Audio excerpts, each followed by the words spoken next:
היי, היום אני רוצה ללמד אתכם לולאת while בפייתון. אני לוחץ על צור פרויקט חדש, נקרא לפרויקט basic while demo, כן, דוגמת while פשוטה. אני אצור דמות, בוא נגיד ניקח את החתול הזה, נקרא לו cat, חתול. יצרתי את הדמות, אני אמקם אותו פה ככה שהוא פונה ללכת ימינה.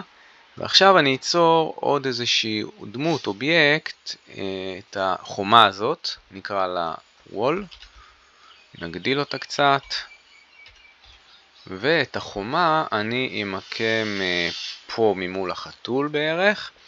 ועכשיו בואו נדבר על לולאת while. אני הולך לפלייגראונד כדי לכתוב קוד.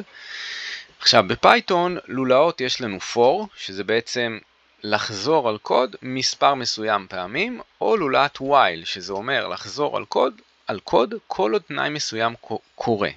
מה הייתי רוצה שיקרה פה? הייתי רוצה שהחתול ינוע קדומה שוב ושוב ושוב, ולכן זה לולאה, כל עוד תנאי מתקיים. איזה תנאי? שהוא לא יתנגש בקורה. אז כדי שהוא לא יתנגש בקורה, אני צריך להסתכל על קורדינטת ה-X. ה-X של החתול כרגע הוא 11, הקורה כרגע הוא 280. שימו לב, אם אני מזיז את הקורה, זה 225, מקרב את הקורה 140.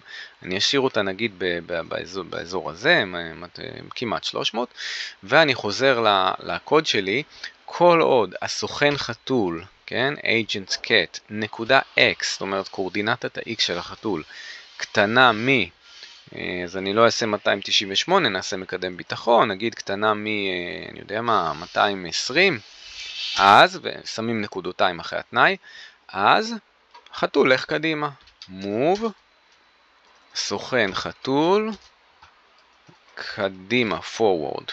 אתם רואים, זה משלים אותי, אני לא צריך להתאמץ.